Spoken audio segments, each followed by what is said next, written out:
अस्सलाम वालेकुम स्टूडेंट्स। हम लोग स्टडी कर रहे थे फ़िज़िक्स का यूनिट नंबर 2, जिसका हम रेक्टेंगुलर कोऑर्डिनेट सिस्टम तक स्टडी कर चुके हैं। टॉपिक नंबर 1 था।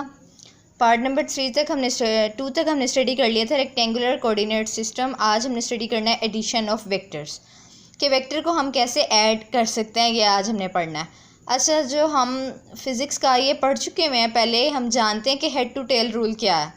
हेड टू टेल रूल क्या है कि जब हम फर्स्ट वेक्टर की टेल को सेकंड वेक्टर के हेड के साथ मिला लें तो उसको हम कहते हैं हेड टू टेल रूल, जो हम पिछली क्लास में फ़िज़िक्स की पढ़ चुके हैं कि हेड टू टेल रूल क्या है। तो वेक्टर्स को हम जो ऐड करते हैं वो हम हेड टू टेल रूल के मुताबिक ही करते हैं, उसके मुताबिक ही वेक्टर हमारा जो है वो ऐड होता है। फर्स्ट कर लें, हमारे पास दो वेक्टर्स हैं, एक वेक्टर ए है, एक वेक्टर बी है। जो वेक्टर ए है, ठीक है, ये जो है ये इसका हेड है, ये इसकी टेल है। जब इसकी हेड इसकी टेल से मिलेगी तो ये एक वेक्टर बन जाता है। तो इस तरह वेक्टर्स की एडिशन होती है, ठीक है। जब ये एडिशन हो रही है तो ये जो वेक्टर की डायरेक्शन है ये हमें रिजल्टेंट वेक्टर शो करता है कि रिजल्टेंट इनका क्या है, कि ये एक दूसरे में ऐड हो रही हैं। तो वेक्टर्स को हम कैसे ऐड कर सकते हैं? By head to tail rule, उसे हम कहते हैं हेड टू टेल रूल। उस रूल को हम कहते हैं हेड टू टेल रूल। और सम ऑफ वेक्टर्स अगर हमने निकालनी है एडिशन के ए प्लस बी जो है, यानी कि फर्स्ट कर ले, हमारे पास फर्स्ट वेक्टर ए है, सेकंड वेक्टर बी है। हम इनको दोनों को ऐड करेंगे तो वो उसका रिजल्टेंट आ जाएगा। अगर हमारे पास राइट हैंड साइड में फर्स्ट वेक्टर बी है, सेकंड वेक्टर ए है, दोनों को ऐड करेंगे तो जो सोल्यूशन है हमारा वो इक्वल ही आएगा। जो डायग्राम है वो सेम टू सेम ही बनेगी, लेकिन क्या फ़र्क आ जाएगा, वो ये बी बन जाएगा और ये ए बन जाएगा। तो हम वेक्टर्स को कैसे ऐड कर सकते हैं? By head to tail rule. और इस मेथड को हम कहते हैं कम्यूटेटिव लॉ, जिसमें सम ऑफ एडिशन जो है वो लेफ्ट हैंड साइड है वो राइट हैंड साइड के इक्वल आ जाती है। तो ये कम्यूटेटिव लॉ की प्रॉपर्टी है। तो ये जो एडिशन ऑफ वेक्टर्स है ये कम्यूटेटिव लॉ को फॉलो करता है। अब जो फोर्थ इसका पॉइंट है वो है रिजल्टेंट वेक्टर। रिजल्टेंट वेक्टर कैसे फाइंड आउट होता है? जब हम दो वेक्टर्स को ऐड अप कर लेते हैं तो जो उसका रिजल्ट आता है उसको हम कहते हैं कि ये रिजल्टेंट वेक्टर्स है। या किसी वेक्टर्स को अगर हम सब्ट्रैक्ट करते हैं तो उसके रिजल्ट को भी हम रिजल्टेंट कह सकते हैं। तो उस वेक्टर को हम कहते हैं रिजल्टेंट वेक्टर्स। इसकी डेफिनेशन जो है वो क्या है? The resultant of a number of vectors of the same kind vectors, for example, is that single vector which would be the same effect as all the regional vectors taken together. अगर हम दो vectors को एक साथ ले लें तो उनका रिजल्ट जो है वो हमेशा सेम आए तो उसको हम कहते हैं रिजल्टेंट वेक्टर्स, ठीक है। अब वेक्टर्स की सब्ट्रैक्शन क्या है, कि वेक्टर को कैसे हम सब्ट्रैक्ट कर सकते हैं, वो क्या है, वेक्टर्स की सब्ट्रैक्शन क्या है। अगर हम पढ़ते हैं नेगेटिव ऑफ वेक्टर्स क्या है। अगर हमारे पास फर्स्ट कर लेंगे एक वेक्टर ए है, ये वेक्टर ए है, ये ए पॉजिटिव के हमारे पास, ठीक है।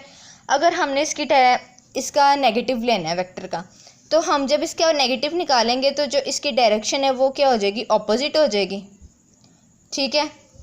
तो ये इसका क्या निकल गया? ए नेगेटिव आ गया इसका ए नेगेटिव आ गया, ए बार आ गया या ए नेगेटिव आ गया। तो जब भी नेगेटिव हम किसी चीज़ का लेते हैं, जब भी सब्ट्रैक्शन हम कर रहे हैं, तो उसमें सबसे पहले हमें पता होना चाहिए कि नेगेटिव वेक्टर क्या होता है। नेगेटिव वेक्टर में क्या होता है, जी डायरेक्शन जो है वो उसकी चेंज हो जाती है वेक्टर की। तो ये इसका क्या आ गया? नेगेटिव वेक्टर आ गया। इसी तरह जब हम नेगेटिव वेक्टर्स में दो वेक्टर्स को ऐड सब्ट्रैक्ट करते हैं, the subtraction of a vector is equivalent to the addition the same vector with its direction reversed.